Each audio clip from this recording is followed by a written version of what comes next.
Welcome to active contracts Tamil. So என்னோட name Krishnamurthy. நான் SEBI register advisor கிடையாது. இந்த வீடியோ உங்களுக்கு ஒரு எஜுகேஷ்னல் பர்பஸ்க்காக மட்டுமே. ஸோ வர்ற மே மந்த்துக்கான மந்த்லி செஷன்ஸ் மே 10ஆம் தேதி நமக்கு ஸ்டார்ட் ஆக இருக்கிறது. ஸோ மே மாதத்தில் நமக்கு கிட்டத்தட்ட ஒரு 5 சண்டேஸ் இருக்கனால அதில் செகண்ட் சாட்டர்டேலேருந்து நமக்கு மந்த்லி செஷன் வந்து ஸ்டார்ட் ஆக இருக்குது. ஸோ ஜாயின் பண்ணணும் விருப்பம் இருக்கவங்க 7904877610 அப்படின்ற நம்பருக்கு வாட்ஸ்அப் பண்ணி மேலும் டீட்டெயில்ஸை வாங்கிக்கிங்க. ஸோ இன்றைக்கான மார்க்கெட் அப்படின்றது ஒரு கேப் அப் மார்க்கெட். கிட்டத்தட்ட நம்ம சொன்ன மாதிரியே மார்க்கெட் வந்து மூவ் ஆகி முடிச்சுக்கிறாங்க. அதாவது ஒரு கேப் அப் நடந்து ஓப்பன் பிலோ வந்துட்டு அகெயின் நமக்கு எஸ்டர்டே ஹையை கட் பண்ணால் எஸ்டர்டே லோவை கட் பண்ணுறதுக்கும் சான்சஸ் இருக்குதுன்னு நம்ம சொல்லியிருந்தோம் இல்லையா. ஏன்னா அது வந்து ஒரு சின்ன ரேஞ்சாக இருக்குது. ஸோ ஃபெயிலியர் ஆக்ஷன் கீழே எஸ்டர்டே லோவிலேருந்து நடந்துச்சு அப்படின்னா மேலே நடக்கிறதுக்கோ இல்லை எஸ்டர்டே ஹையிலேருந்து நடந்தால் கீழே வர்றதுக்கோ சான்சஸ் இருக்குதுன்னு சொல்லியிருந்தோம். அதே தான் நிஃப்டிலையும் சென்செக்ஸ்லேயும் ரெண்டுலேயுமே நடந்திருக்கு. ஸோ அதை பேஸ் பண்ணி பார்க்கும்போது மார்க்கெட் ஓப்பன் பண்ணோடனே நமக்கு ஓப்பன்லேயே ஒரு மல்டிபிள் ஸ்ட்ராங்கிள் கால் கொடுத்து 400ஓட ரேஞ்சை முடிச்சிட்டாங்க. இதை எத்தனை பேர் கவனிச்சிங்கன்னு தெரியல. ரேஞ்சை 400ஓடய முடித்ததுக்கப்புறம் திருப்பி கீழே வந்தால் நியர்பை ஓப்பன் 380ன்றது ஓப்பன். அப்போ ஓப்பன் பிலோ வந்து அந்த இடத்துல என்ன ஆகும், மார்க்கெட் டவுன் சைட் சென்டிமெண்ட்டுக்கு போகும். அப்போ அந்த மல்டிபிள் ஸ்ட்ராங்கிள் புட் கால் ஆப்ஷனுடைய ரேஞ்ச் எவ்வளோ, 300 வரைக்கும். இப்போ 300 வரைக்கும் வரணும். ஸோ 300 வரைக்கும் வந்துட்டு அந்த இடத்துல நமக்கு சைட் பேஸ் போட ஆரம்பிக்கிறாங்க. அப்போ 300 ஸ்டார்டலாக கன்வெர்ட் ஆகுது. இப்போ 300 ஸ்டார்டலினுடைய பாட்டம் எவ்வளோ, 250 350. அப்போ 250 கட் பண்ணால் என்ன ஆயிரும், ஒய்டஸ்ட் எட்ஜினுடைய மிட் பாயிண்ட்டை கட் பண்ணுற மாதிரி. ஏன்னா ஒய்டஸ்ட் எட்ஜினுடைய மிட் பாயிண்ட் 250. அப்போ அதுக்கு நியர்பையே ஷார்ட் எட்ஜினுடைய மிட் பாயிண்ட் 225. இது ரெண்டையும் கட் பண்ணும்போது என்ன ஆகுது, ஃபுல்லராக நெகட்டிவ் சென்டிமெண்ட்டாக வந்து எஸ்டர்டே லோ வரைக்கும் வந்துடுது. ஸோ அதுதான் இன்றைக்கி ஓவரால் மூவ்மெண்ட்டில் நடந்திருக்கு. கரெக்டாக ஒரு ஃபெயிலியர் ஆக்ஷன் கீழே நடந்திருக்கு. பட் அந்த ஃபெயிலியர் ஆக்ஷன் இன்னும் முழுமை அடையலை. ஏன்னா எஸ்டர்டே லோவுக்கு கீழே க்ளோஸ் வைக்கலை. எஸ்டர்டே ஹையிலேருந்து விழுந்து எஸ்டர்டே லோவை கட் பண்ணி அகைன் எஸ்டர்டே ஹை அண்ட் லோவுக்கு உள்ளேயே தான் க்ளோசிங்கிறது வச்சுக்கிறாங்க. ஸோ அதை கீழே கட் பண்ணி க்ளோசிங் வச்சுருந்தாங்க அப்படின்னா இது ஒரு ஃபெயிலியர் ஆக்ஷனாக கருதப்பட்டிருக்கும். ஸோ அதுக்கு உள்ளே தான் க்ளோஸ் வச்சுருக்காங்க அப்படின்னா இது வந்து சரியான ஒரு ஃபெயிலியர் ஆக்ஷன் அப்படின்றது கிடையாது. அதே மாதிரி மார்க்கெட் முடிஞ்சிருக்க இடம், அதாவது 24,196. இப்போ இந்த முடிஞ்சிருக்க இடத்துக்கு கீழே உள்ள புட் ஆப்ஷன் அப்படின்னா இந்த இடத்துல வந்து எந்த புட் ஆப்ஷனும் அப்படி கிடையாது. ஏன்னா மார்க்கெட்டில் உங்களுக்கு டேபிளில் 6 ஸ்ட்ரைக் ப்ரைஸில் நமக்கு அந்த புட் ஆப்ஷனில் எதுவுமே கிடையாது. அப்போ நியர்பை இருக்கக்கூடிய புட் ஆப்ஷன் அப்படின்றது 200 தான் எடுக்கணும். அதே மாதிரி மார்க்கெட் முடிஞ்சிருக்க இடத்துக்கு மேலே உள்ள கால் ஆப்ஷன் அப்படின்றது நமக்கு 200 கால் தான். அப்போ 200 கிட்டத்தட்ட நம்ம ஒரு ஸ்டார்டல் கண்டிஷன் தான் எடுத்தாகணும். ஏன்னா கீழே உள்ள புட் ஆப்ஷன் எதுவும் இல்லை. 196க்கு மேலே உள்ள கால் ஆப்ஷன் 200 எடுக்கலாம். அல்லது நீங்கள் 250 300 கூட எடுக்கலாம். 300ன்றதை எடுத்து வச்சுக்கலாம். ஸோ அப்போ 200 புட் ஆப்ஷன் 300 கால் ஆப்ஷன். ஏன்னா ஸ்டாடல் கட்டுப்பாட்டுக்குள்ளே டேபிளில் இல்லை. டேபிளில் வந்து ஃபஸ்ட் 2 பிளேஸில் ஸ்டாடல் இல்லை. ஸோ ஸ்டாடலை விட்டுட்டு நம்ம இப்படியே எடுத்துக்கலாம். அப்போ 200 புட் ஆப்ஷன் 300 கால் ஆப்ஷன் அப்படின்னா 24,250 அப்படின்றது ஷார்ட்டஸ்ட் எட்ஜினுடைய மிட் பாயிண்ட்டாக இருக்கக்கூடும். ஸோ நம்பர்லாம் கொஞ்சம் எழுதுறதுல தெரியல அப்படின்னா கொஞ்சம் நான் சொல்கிறதுல கொஞ்சம் கவனித்து கேட்டுக்குங்க. ஷார்ட்டஸ்ட் எட்ஜினுடைய பாட்டம்ன்றது 24,200. ஷார்ட்டஸ்ட் எட்ஜினுடைய டாப் வந்து 24,300. ஷார்ட்டஸ்ட் எட்ஜினுடைய மிட் பாயிண்ட் வந்து 24,250. ஒய்டஸ்ட் எட்ஜின்னு எடுத்துக்கிட்டிங்க அப்படின்னா இதில் வந்து 24,200 டு 24,500. அப்போ கிட்டத்தட்ட நமக்கு 300 பாயிண்ட், அதில் 150 அப்படின்னா 24,350 அப்படின்றது ஒய்டஸ்ட் எட்ஜினுடைய மிட் பாயிண்ட். இப்போ மார்க்கெட் வந்து ஆல்ரெடி நமக்கு ஷார்ட் எட்ஜினுடைய மிட் பாயிண்ட்டு ஒயிட் எட்ஜினுடைய மிட் பாயிண்ட் ரெண்டுத்துக்கும் கீழே தான் மார்க்கெட் முடிஞ்சிருக்கு ஒரு நெகட்டிவ் சென்டிமெண்ட்டில். அட் த சேம் டைம் ஸ்பாட்டுக்கும் ஃப்யூச்சருக்கும் பெரிய வித்தியாசமே இல்லை. இன்றைக்கி ஓப்பன் மார்க்கெட்டில் அது நடந்தது. ஸ்பாட் உங்களுக்கு கிட்டத்தட்ட எவ்வளோ ஹை வச்சுருக்காங்க, கிட்டத்தட்ட நம்மளுக்கு 400 ஹை வச்சுருந்தாங்க இல்லையா. ஃப்யூச்சர் எவ்வளோ ஹை வச்சுருக்காங்கன்னு பாருங்கள். இண்டெக்ஸ் ஃப்யூச்சர்ஸ் உங்களுக்கு 390 தான் ஹை வச்சுருக்காங்க. 10 பாயிண்ட் டிஸ்கவுண்ட்டில் வச்சுருக்காங்க. அப்புறம் ஸ்பாட்டில் நமக்கு ரேஞ்சும் அதோட முடியுது. ஃப்யூச்சரில் ஹை கம்மியாக வச்சுக்கிறாங்க.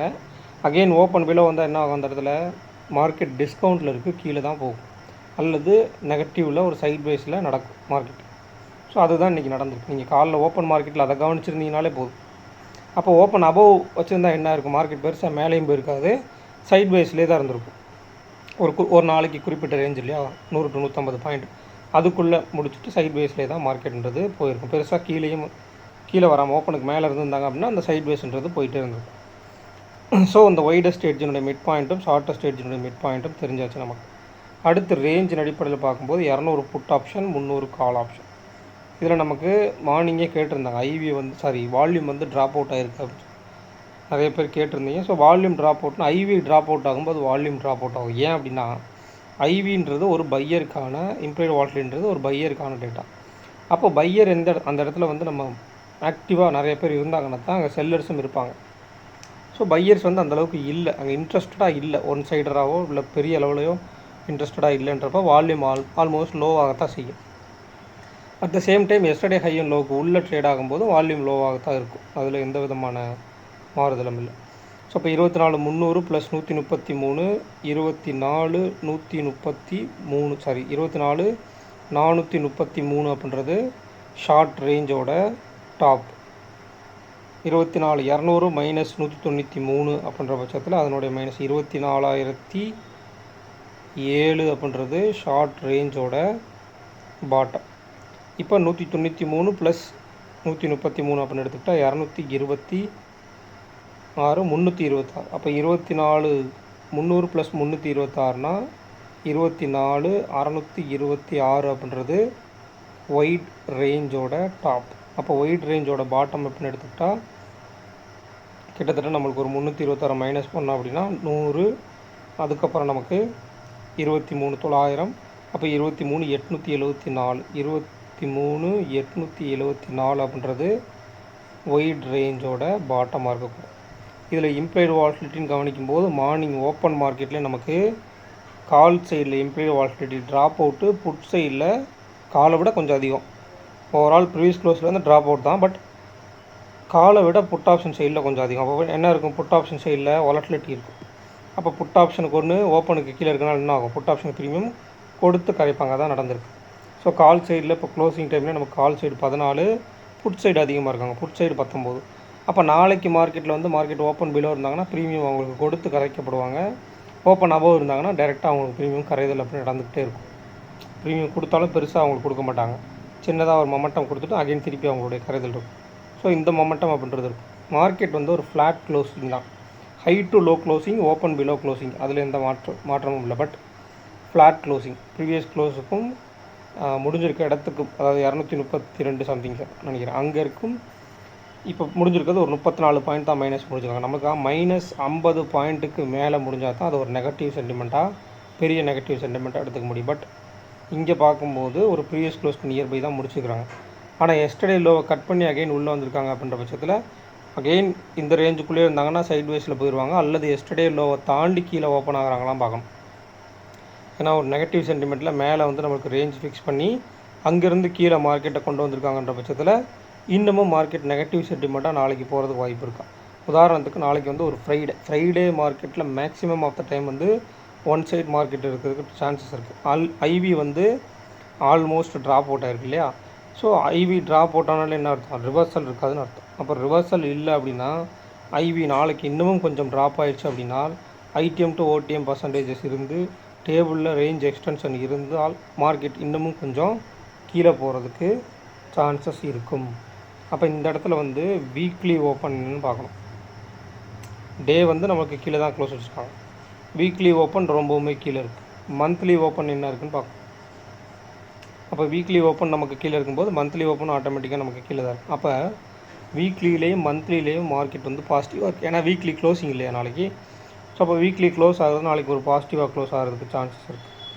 ஸோ ஏன்னா ஓப்பன் அபோவ் தான் இருக்காங்க, வீக்லிலே நமக்கு ஓப்பன் அபோவ் தான் இருக்கும். பட் இந்த வீக்லி க்ளோஸ் அப்படின்ற விஷயம் ரொம்ப ரொம்ப முக்கியம். அதாவது 24,050 அப்படின்றது ரொம்ப ரொம்ப முக்கியமான விஷயம். ஏன்னா லாஸ்ட் வீக் க்ளோஸுக்கு கீழே வரும்போது அது நெகட்டிவ் சென்டிமெண்ட்டாக மாறுறதுக்கு சான்சஸ் இருக்குது. அப்போ எந்த இடத்துல ஓப்பன் ஆகுறாங்க, ஓப்பன் ஆனவுடனே ஓப்பன் பிலோ வர்றாங்களா, ஓப்பன் அபோவ் போகிறாங்களா அப்படின்றது தான் விஷயம். ஸோ 24,000ன்றது நமக்கு கீழே ஒரு ரேஞ்சின் அடிப்படையில் நமக்கு ஒரு எட்ஜாக இருந்தாலும் இங்கே ஷார்ட்டஸ்ட் எட்ஜினுடைய டாப் அண்ட் பாட்டத்தில் அது இல்லை, ஒய்டஸ்ட் எட்ஜினுடைய டாப் அண்ட் பாட்டத்தில் அது இல்லை.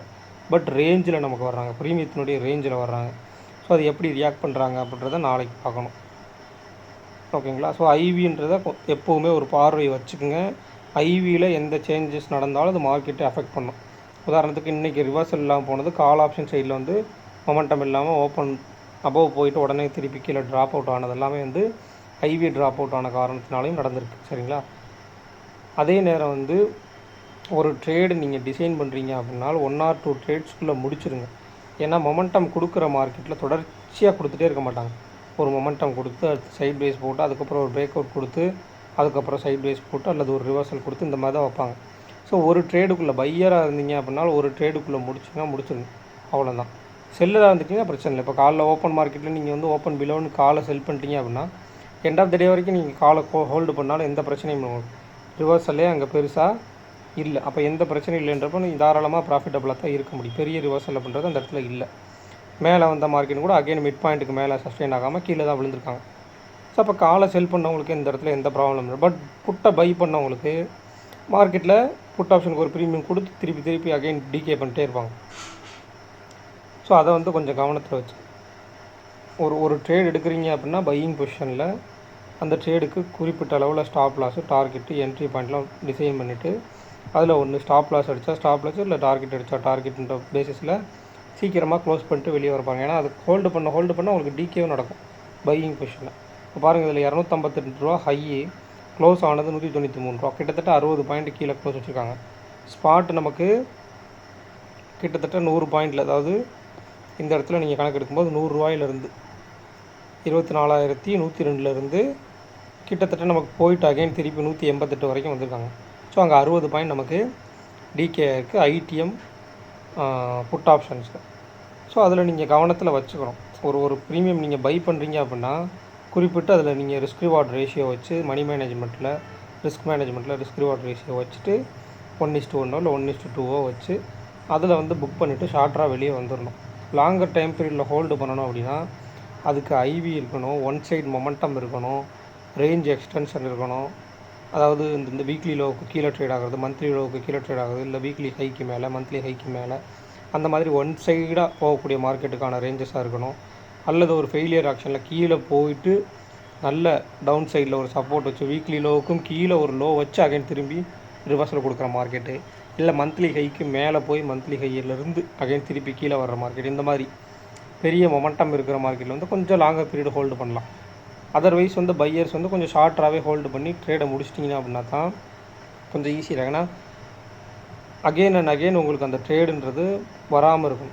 ஒன்றுனா ஒன்று, அவ்வளோதான். ஒரு ட்ரேட்னா ஒரு ட்ரேட் அதோட முடிச்சிடும். அதிகபட்சமாக நீங்கள் ட்ரேட் எடுத்துகிட்டு போகும்போது எந்த இடத்துலலாம் நீங்கள் ட்ரேடு எடுக்க தயாராக இருக்கீங்களோ அந்தந்த இடத்துலலாம் நீங்கள் ட்ராப் ஆகிறதுக்கும் தயாராக இருக்கீங்கன்னு அர்த்தம். ஓகேங்களா? ஸோ இந்த வீடியோ பிடிச்சிருந்துச்சு அப்படின்னா லைக் பண்ணுங்கள், ஷேர் பண்ணுங்கள், சப்ஸ்கிரைப் பண்ணுங்கள். மறக்காமல் கருத்துக்களை வந்து கமெண்ட் செக்ஷனில் கமெண்ட் பண்ணுங்கள். நன்றி, வணக்கம்.